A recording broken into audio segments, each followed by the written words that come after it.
Y es un gran honor estar en un panel con Enrique Marshall, que como se señalaba es un decano de conocimiento sobre ahorro en Chile. Y justamente, de acuerdo a su trabajo con Ochoa, podemos ver que el ahorro en realidad en Chile ha subido desde el periodo 60-86, del 12% del PIB, en que estábamos bajo promedio de América Latina y por debajo del mundo, subió de ese 12% al 22% en los años recientes, entre 87 y 2019, que nos puso por encima del promedio de América Latina y acercándonos al promedio mundial, que es 24%. Entonces, este periodo también se aceleró el crecimiento económico, porque yo creo que hay una relación muy directa entre el aumento del ahorro, la inversión y el crecimiento económico. Ahora, para ser un poco menos optimista, el ahorro en Chile es inferior a los otros países emergentes, particularmente los asiáticos y del este asiático. Japón, China, los llamados tigres asiáticos, han tenido tasas alrededor del 30% y algunos de ellos, como Japón y China, aún más altos, o sea, mucho más altos que los de Chile. Y yo creo que estos son países que también han tenido, como sabemos, muy alto crecimiento, alta expansión y diversificación de exportaciones. Entonces son un poco, yo creo, un modelo a mirar y adaptar, por supuesto, a nuestras realidades, pero creo que es bien importante. Ahora, en relación al ahorro de las personas, representa como el 7 al 8% del PIB y el 10% del ingreso disponible de las personas. Eh, pero una proporción pequeña de los adultos ahorran en Chile. Ahora, perdone que le interrumpa, consejera, pero parte importante de ese ahorro es el ahorro obligatorio, ¿no? Exacto, justamente Por tiene lo toda la... tanto, la parte ya de extra es la que estamos más débiles. Exacto, porque tenemos un ahorro previsional bastante alto que bajó con los retiros, pero usted, como usted señala bien, es un ahorro alto, pero es la otra parte la que nos falta expandir.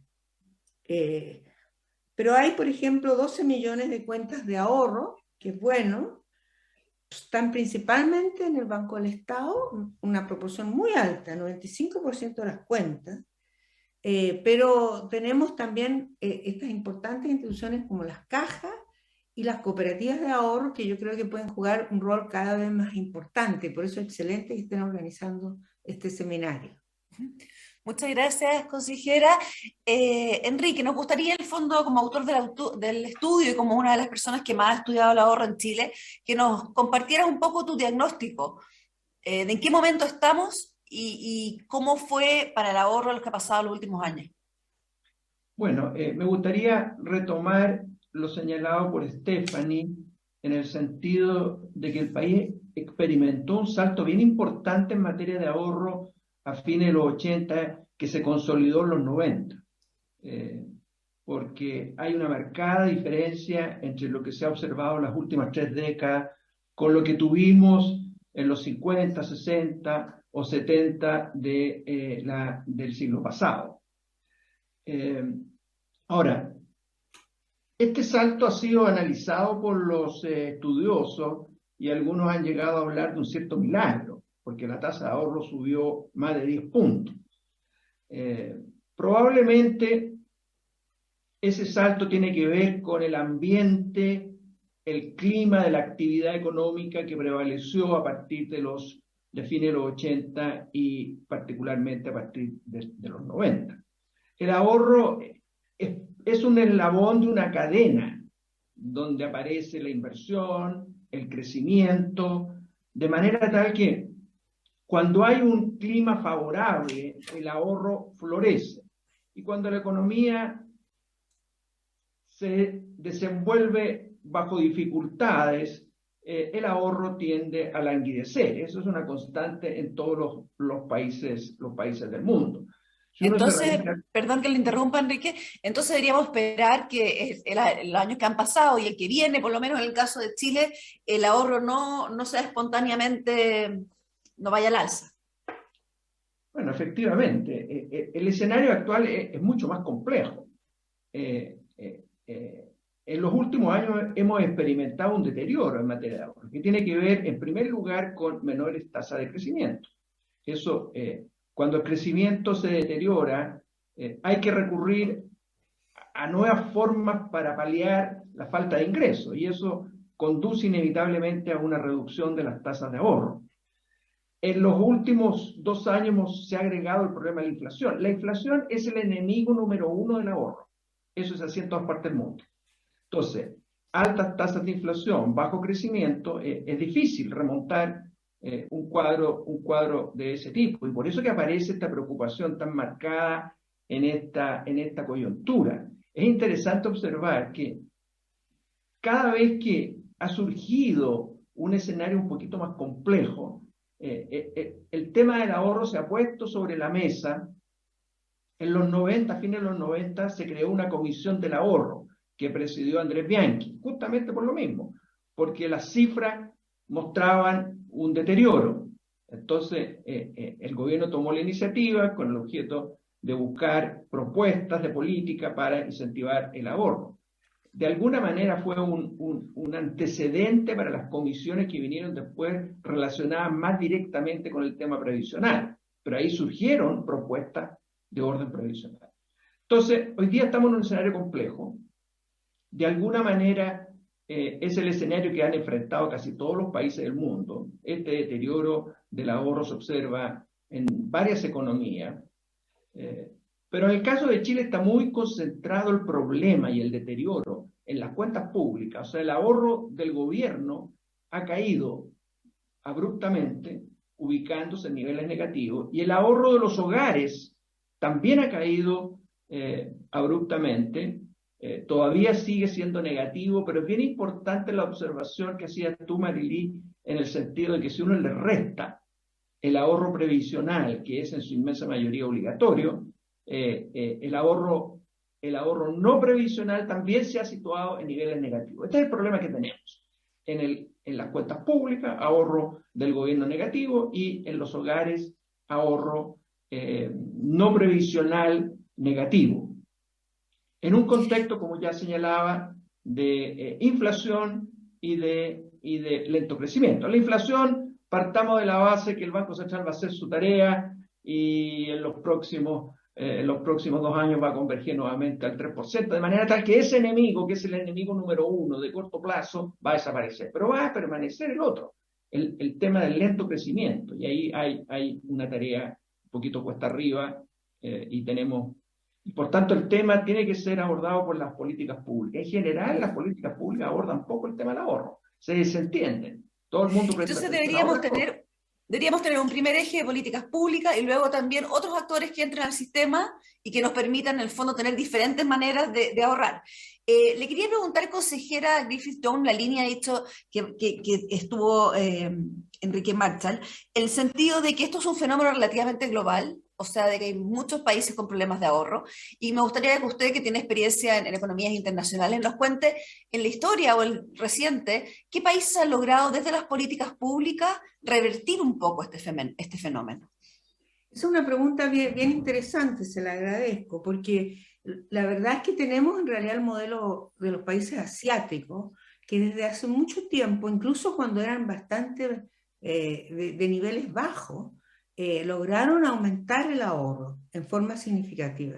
Yo creo que en parte hay una cultura más importante de ahorro en esos países, pero estaban también muy apoyados por políticas públicas. Por ejemplo, en Japón se crearon estos Postal Saving Banks, o sea, cuentas de ahorro ligadas a la oficina de los correos, que particularmente en las áreas rurales facilitaron el ahorro de las personas, incluso modestas.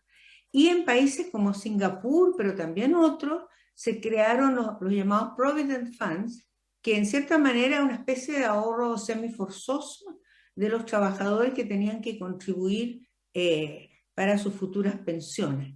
Pero que es interesante, lo que señala Stiglitz en un artículo muy bueno, el premio Nobel, es que a veces estas intervenciones públicas ayudaban a un mejor equilibrio, tanto de mayor ahorro y mayor crecimiento, y una vez que estaban implementadas, no necesariamente el gobierno tenía que intervenir, pero sí tenía que tener, digamos, un esfuerzo adicional inicialmente. Yo creo que por las cosas que señalaba Enrique, estamos ahora en un momento muy crítico en que sería muy valioso un esfuerzo público del gobierno, del Banco Central, igual que de las instituciones financieras mismas, para estimular un salto en el nivel de ahorro, que creo que sería muy clave, y además aprovechando estas nuevas tecnologías, ¿cierto? Porque ahora en Estados Unidos, en Europa, en Asia, hay una gran integración de todos los mecanismos fintech para estimular las cuentas de ahorro, que en Chile se ha hecho algo, pero hay mucho camino por recorrer. Y yo quiero enfatizar lo que señalaba Enrique, que el ahorro es muy clave para el crecimiento. Y nosotros en Chile necesitamos urgentemente un nivel de crecimiento mucho más dinámico, no solo que los últimos años, sino que la última década. Recuperar el crecimiento que teníamos en los 90 y hacerlo también más verde y más inclusivo. Y lo que nos favorece es que tenemos unos recursos naturales que están perfectos para la transición verde. Tenemos litio, tenemos hidrógeno verde, que el mundo está desesperado por comprar, ¿no? Y entonces nosotros tenemos que hacer mayores inversiones en esos rubros. Y en la medida de lo posible, financiar esas inversiones, idealmente con ahorro nacional. Si bien, por supuesto, es muy importante la inversión extranjera, pero es muy importante tener ahorro nacional. Y si logramos eso, logramos superar esas barreras de una inflación que, gracias Enrique, nos dice que vamos a lograr bajar nosotros en el Banco Central, ojalá a los 2 años, digamos, volver a la meta de 3%, y superar estas caídas de ingresos a las personas, como los salarios reales, sería muy clave el momento para poder aumentar el ahorro. Y quería decir que esto es importante a nivel macro, a nivel de economía del país, pero también es muy importante para las personas, incluyendo las personas de bajo ingreso, que yo entiendo que están muy apretados para vivir, digamos, hoy día. Pero incluso a ellos les conviene tener algún tipo de ahorro porque los protege contra contingencia, les permite ahorrar para el futuro de sus hijos, para su educación, para vivienda, para su vejez, para complementar el ahorro que tienen en pensiones. Entonces, no es solo una ventaja macro, sino que es también a nivel microeconómico, que es valioso que las personas de mayores ingresos idealmente ahorren también en moneda local, en pesos, no se vayan tanto a dólares como está ocurriendo, y que las personas de menores ingresos también abran cuentas de ahorro, depósitos a plazo, porque eso los puede proteger. Ahora, consejera, usted acaba de mencionar que hay personas de altos ingresos que están invirtiendo en el extranjero y invirtiendo en dólares, y ahí la respuesta viene más bien de la incertidumbre, ¿no? O sea, el ahorro necesita certidumbre, tanto el ahorro de altos ingresos como de bajos ingresos necesita la tranquilidad de que en el fondo las cosas van a estar funcionando bien, porque si no la tentación es ahorrar en otra parte. Eh, Así que quizá ahora voy donde Enrique a preguntarle también sobre esto y preguntarle, durante mucho tiempo los incentivos tributarios han sido una manera de impulsar el ahorro personal o empresa, ha sido una manera recurrente. En el marco de esta nueva reforma tributaria, ¿se ven instrumentos, se ve un incentivo al ahorro? Parto por señalar que la estabilidad y el crecimiento son claves. El ahorro va a florecer en la medida que hay un marco de estabilidad monetaria, financiera, de reglas de juego y de crecimiento. Eso es fundamental.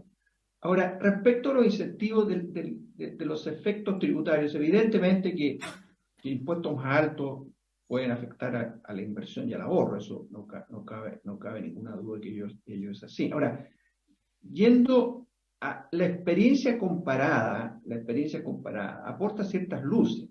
Hay una cierta mirada crítica respecto de la proliferación de incentivos tributarios de todo tipo para promover el ahorro, por una razón muy simple, porque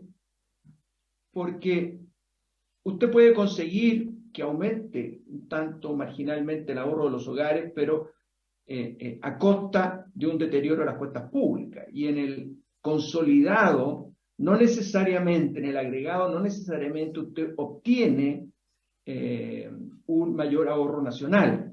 O sea, lo que logran a veces los incentivos tributarios es un trasvasije de una cuenta sectorial a otra cuenta sectorial, pensando que al final el ahorro nacional lo hacen aportes de las empresas, los hogares y el gobierno.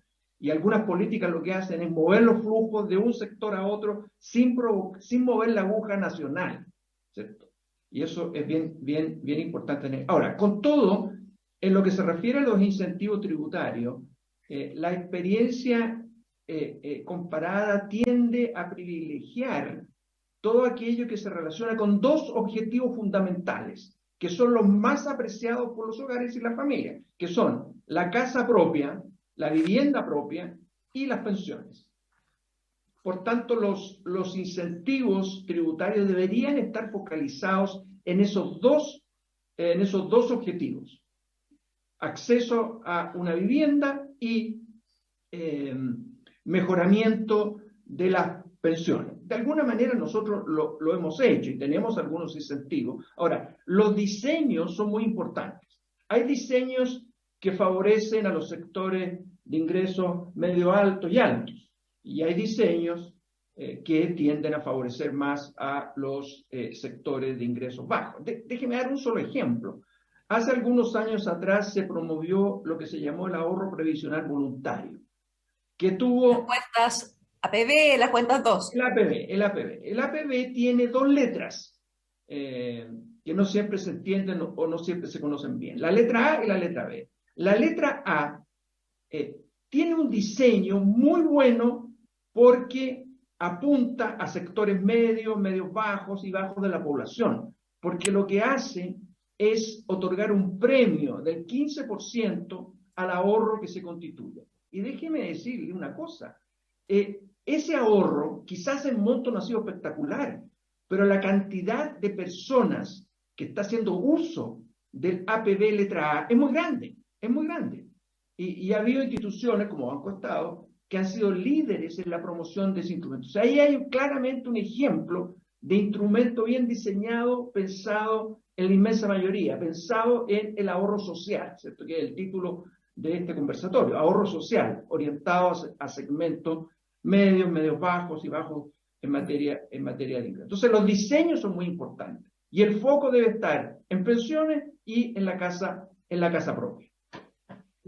Ahora, Enrique ha mencionado algunas de las alternativas que ya están implementadas y que podrían ser una ayuda, pero sin embargo hay muchísimas otras cosas que se podrían hacer. La consejera Griffith-Jones mencionó el caso de unidades de ahorro en los correos en algunas partes de Asia. ¿Qué otras cosas, consejera, usted cree que se podrían hacer en el caso de Chile para que haya más canales de ahorro de alguna manera, canales más cercanos que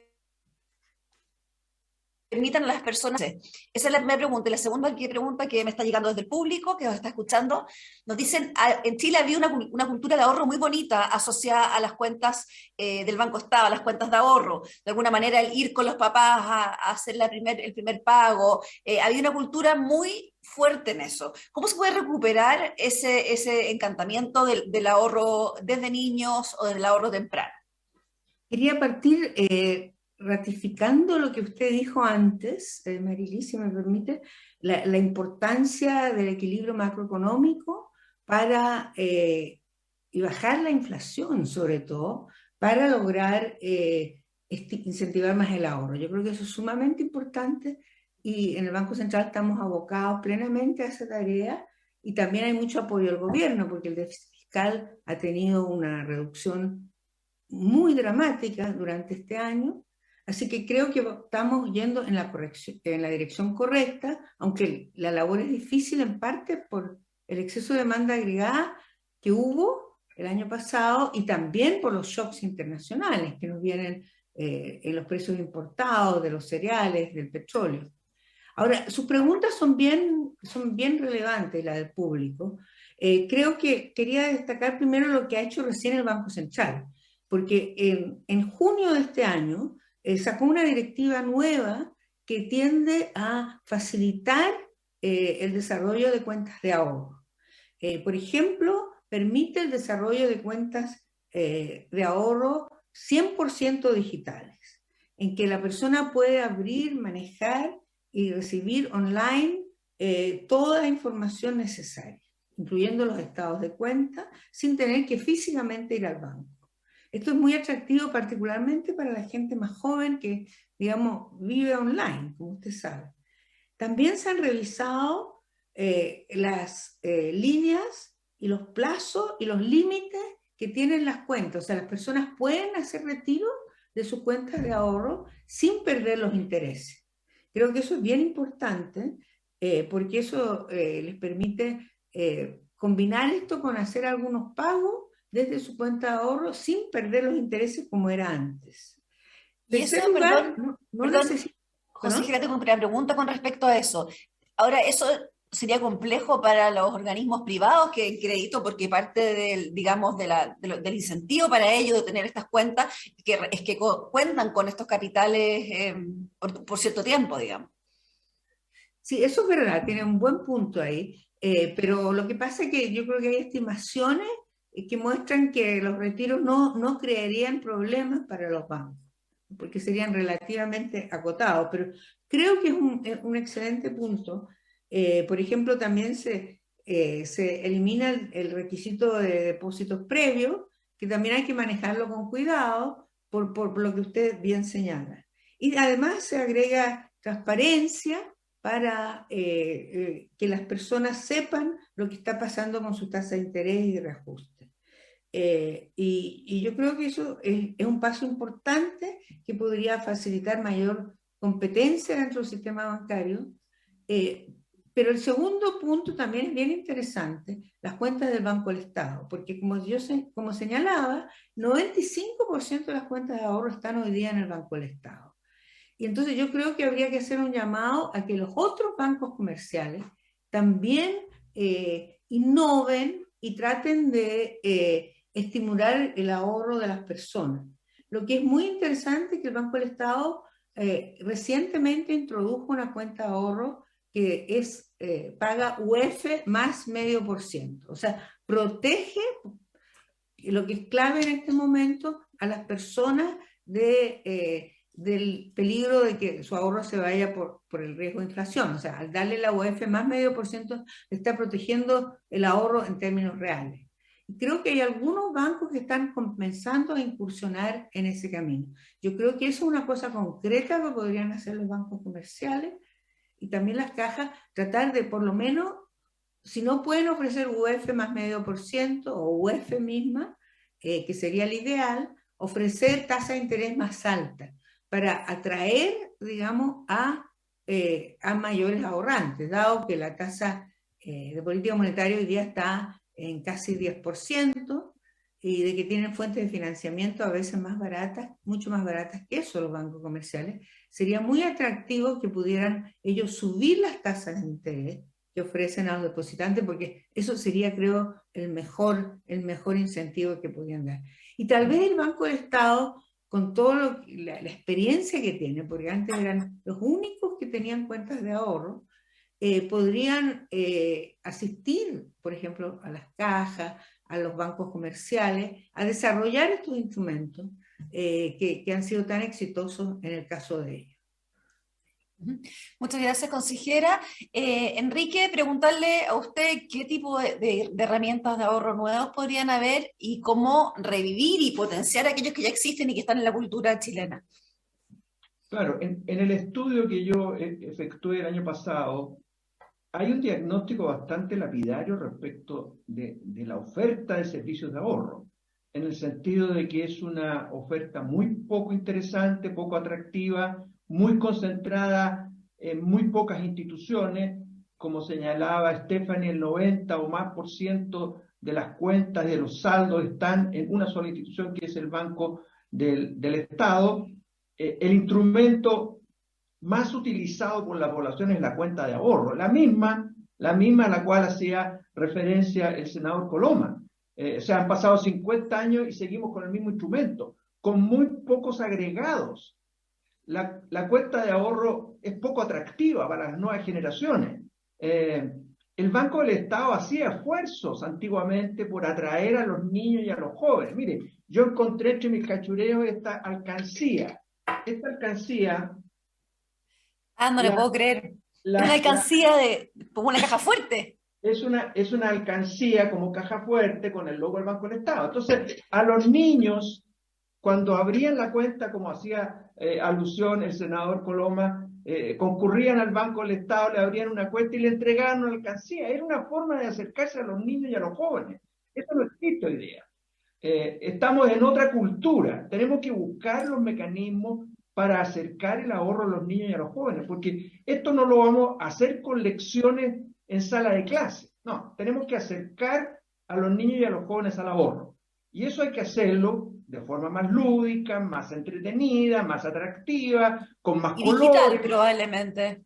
Y mucho más digital de lo que era antes. Exactamente, más digital. Y ahí creo que hay un desafío. Yo he puesto mucho énfasis y he escrito varios artículos y columnas respecto de la lejanía que tienen los jóvenes del ahorro. Y eso en parte tiene que ver con que hay limitaciones para abrir y manejar las cuentas de ahorro. Creo que ahí hay un tema que podría tomar el senador Coloma y el diputado Undurraga. Fíjese usted que la ley del Banco Central dice algo bien inédito. Esto fue hecho el año 50 con una visión de largo plazo muy grande. Se dijo, mire, los niños a partir de los 14 años y las niñas a partir de los 12 años podrán manejar sus propias cuentas. La apertura probablemente siempre va a ser hecha por algún adulto, pero ya a los 12 años se les entregaba cierta autonomía relativa a las niñas y a los niños. A partir de los 14, anclándose en las disposiciones del Código Civil, que les entregaba una cierta capacidad relativa para el uso. Eso está en la ley del Banco del Estado y no está en la ley de bancos. Usted comprenderá. Bueno, en esa época, las niñas viajaban del campo a la ciudad para emplearse como empleadas domésticas. Entonces, percibían un salario y por tanto el legislador encontró que hacía todo el sentido del mundo que pudiesen abrir una cuenta de ahorro. Los niños a los 14 años ya trabajaban en faenas mineras, en faenas agrícolas y de nuevo. Ahora, hoy día estamos con un problema, yo le voy a explicar por qué razón los bancos son reticentes a abrir estas cuentas para los niños. Porque resulta que no quieren verse enfrentados a complicaciones, a disputas entre el padre y la madre, a temas de ejercicio de la patria potestad, etcétera, etcétera. Entonces, prefieren simplemente postergar y hacerse de estos clientes a partir de los 18 años. Pero si usted toma la experiencia comparada, Estados Unidos, Europa, si usted abre una página internet de una cooperativa social en Estados Unidos o en Europa, de inmediato aparece propaganda para que los niños abran cuentas de ahorro. Y los requisitos de apertura son mucho más simples. De manera tal que ahí hay un espacio importante para avanzar. Hace algunos años, la senadora Soledad Alvear promovió una enmienda legal para que padres y madres quedaran en igualdad de condiciones para que pudiesen operar las cuentas de ahorro. Sí, porque ahí digamos, una discriminación más o menos importante contra las madres, solamente los padres podían en el fondo tener acceso después a eso. Claro, pero resulta que los bancos tienen una cierta resistencia a no verse enfrentado a disputas entre el padre y la madre, que al final van a significar costos, por revisar fallos judiciales, que le entregan la tutoría a uno o a otro, en fin. Creo que ahí hay un espacio para poder avanzar. Y ahora, otro tema fundamental que señaló Stephanie es el tema de la diversidad en cuanto a los proveedores, ¿cierto? Porque tenemos todavía todo muy concentrado en los bancos y aparte de eso en el Banco del Estado. Entonces, creo que hay que buscar una mayor diversidad en cuanto a la provisión de estos servicios. Y ahí hay un espacio, creo, para las cajas, las cooperativas de ahorro y crédito, en fin. Sobre todo pensando en el ahorro social, no en el manejo de grandes patrimonios. El ahorro social podría ser provisto por distintas instituciones, incluidas. En el caso de las cajas, Enrique y Stephanie tienen una ventaja porque ya tienen bastante aceitado el mecanismo del descuento por planilla en el caso del crédito social. Por lo tanto, el fondo se podría, hoy día legalmente, y es deseable, son dos preguntas, pensar en que otros organismos como las cajas generen sus cuentas de ahorro social, que usen los mecanismos que ustedes están usando para el crédito social. Parto por la consejera. Yo creo que lo que también se puede hacer es ampliar, digamos, el rol que ya cumplen las cajas, porque las cajas tienen muchos miembros, entonces se podría usar, digamos, esa gran membresía para expandir el descuento por planilla, que creo que es una muy buena medida, y tal vez expandir el número de instrumentos y de vínculos que tienen las cajas con otras organizaciones. Yo entiendo que ahora las cajas se han flexibilizado y aparte de los ahorros que recogen, pueden ser invertidos en administradores de fondos, o sea, que amplían el rango de instrumentos a los cuales pueden ir esos ahorros. Entonces yo creo que ese es un primer camino sin que no se pueda también seguir el otro camino que usted señala, que otras instituciones financieras pudieran hacer lo mismo. Pero yo creo que también es bien importante lo que trataba de mencionar antes, que es el hecho que la banca comercial, por ejemplo, haga un esfuerzo de ofrecer tasas de interés que son más cercanas a la tasa política monetaria y más cercanas al nivel de inflación, porque si ofrecen un incentivo importante, la gente va, digamos, a responder, yo creo, más racionalmente.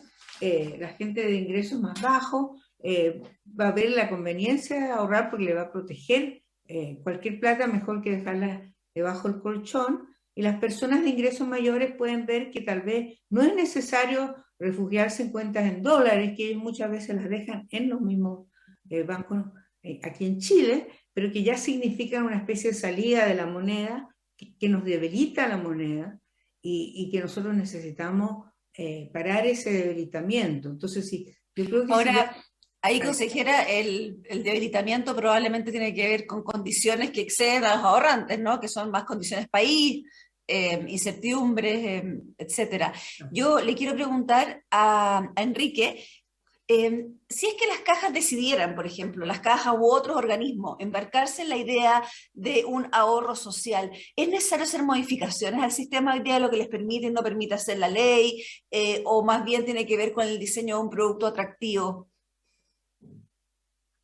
Bueno, han existido algunas iniciativas legales, incluso algunas sancionadas, que autorizan a las cajas a hacer prestar algunos servicios de ahorro. Pero creo que sería bueno marcar esto en un contexto un poco más general y otorgar autorizaciones más claras.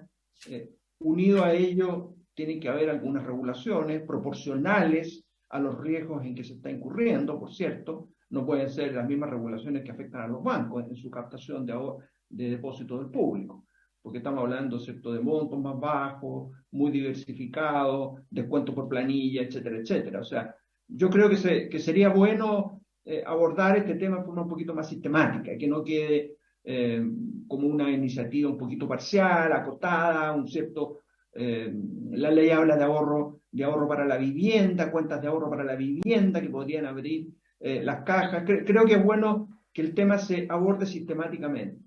Todo lo que implique acercar a las personas los servicios de ahorro a las personas es fundamental. En ese sentido, lo que hizo recientemente el Banco Central de permitir la apertura de cuentas mediante un sistema no presencial me parece fundamental. El descuento por planilla es fundamental, porque ahorro. Nadie quiere ir a una institución, sentarse, hacer una larga fila, perder toda la mañana y firmar un montón de papeles. O sea, hoy día estamos haciendo las cosas de otra manera y por tanto tenemos que acercar. En Estados Unidos hay experiencias muy exitosas, por ejemplo, enrolamiento automático. ¿Qué quiere decir enrolamiento automático? Por ejemplo, que un empleador pone a disposición de sus empleados opciones de ahorro que, por cierto, no son obligatorias para el empleado. pero este puede, simplemente apretando un botón, gatillar el uso de ese servicio. Eso lo podríamos implementar acá. En los convenios colectivos podrían ¿Quiénes serían los incorporar. administradores qué serían los administradores o los gestores de esos fondos? Bueno, los empleadores podrían establecer convenios con instituciones bancarias, financieras, con caja de compensación y proceder por la vía del descuento por planilla. La experiencia indica, ¿cierto? Aquí hay un aporte de lo que se llama la economía del comportamiento. La economía del comportamiento nos ha abierto los ojos en el sentido de que los seres humanos no somos tan racionales, extremadamente racionales como lo dice la ciencia económica, que tendemos a veces a movernos por modas, a imitar a los demás, y por tanto poner, por ejemplo, a disposición una cuenta de ahorro o un programa a que el enrolamiento sea más o menos automático, son cosas que favorecen la conducta de las personas en orden a elevar los niveles de ahorro. Por tanto, hay que aprovechar eso. Tenemos varias cosas que hemos ido viendo. Por ejemplo, la idea, así como un poco para resumir antes de hacer como un balance final, la idea de que las cuentas sean digitales, la idea de que el acceso sea más expedito y más atractivo, como decía Enrique recién, en el sentido de ponerle facilidades, ponerle, digamos, o sea, ponerle pocos trámites, digamos, y también algunas cosas como evitar que las personas puedan perder sus intereses cada vez que retiran, que sería parte de lo que el Banco Central está dando, y una decisión más activa de los bancos del sistema financiero, de las cajas, etcétera, por entrar en este escenario. Ahora, una última pregunta más general.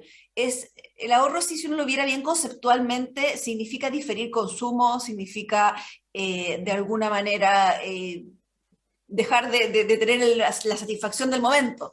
Entonces ahí, consejera Griffith, ¿cómo usted ve el escenario de los salarios y de los ingresos de los chilenos de manera que puedan tener ese margen? Bueno, dos puntos ahí. Desgraciadamente en este momento vemos que los salarios reales están cayendo, principalmente producto de la inflación bastante elevada que en Chile, así como en el resto del mundo, nos está pegando muy fuerte, ¿ah?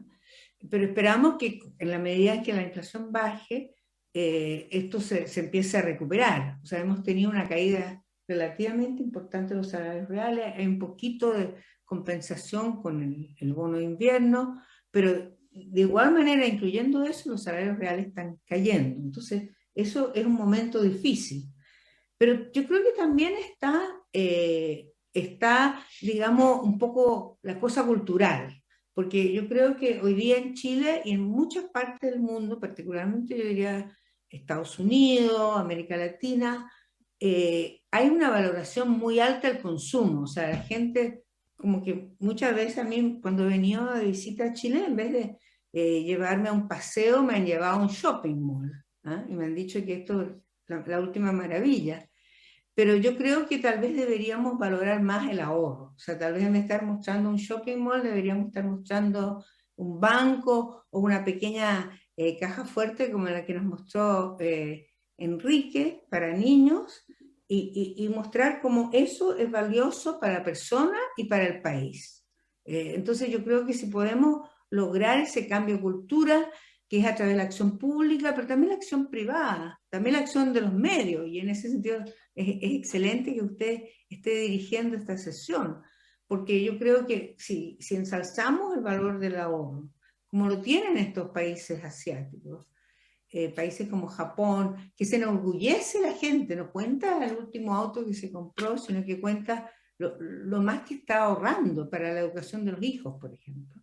Si podemos un poco cambiar ese concepto, claro, es difícil, es más difícil para las personas más modestas, y sobre todo ahora, que están más apretados de ingresos, pero si lo ven como una posibilidad para el futuro de ellos y de los niños, los hijos, tal vez puede cambiar un poco el horizonte y la disposición a ahorrar. Las instituciones financieras como las cajas, los bancos, están también a la vez ofreciendo mayores alternativas, mayores diversificaciones, mejores instrumentos. Entonces podemos tener por el lado de la oferta, digamos, y la demanda, un salto, ojalá, ¿no? Un salto, ojalá, y sobre todo, a medida que vaya bajando la inflación, la gente puede ver que va a tener retornos reales más altos y que pueda beneficiarse. Muchas gracias, consejera. Dejo con las palabras finales a Enrique antes de que cerremos, porque el ministro Marcel ya está conectado con nosotros. Quizá un cierre, Enrique, sobre el desafío que se nos viene en términos de ahorro. Sí, mira, en la misma línea de lo que planteaba recién Stephanie, a mí me gustaría poner énfasis en lo siguiente. Cuando hablamos de ahorro social, lo importante, aquello que debería concentrar nuestra atención, no es tanto el monto de los ahorros que logramos canalizar, sino que más bien qué porcentaje de la población se incorpora, aunque sea modestamente, a la práctica del ahorro. Hoy día en Chile tenemos entre el 40 y el 50% de la familia de los hogares que declara ahorrar en forma metódica o sistemática. El objetivo para los próximos años debería ser alcanzar una cifra del orden del 60%. Los países, las economías avanzadas están en el 70%.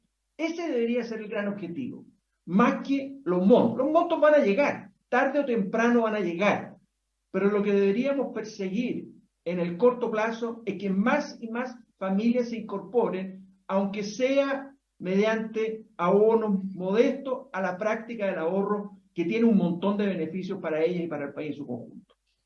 Muchas gracias, Enrique. Entonces, a desarrollar ese músculo, de alguna manera, que es el ahorro. Quiero ahora agradecerles muchísimo a los dos por este panel.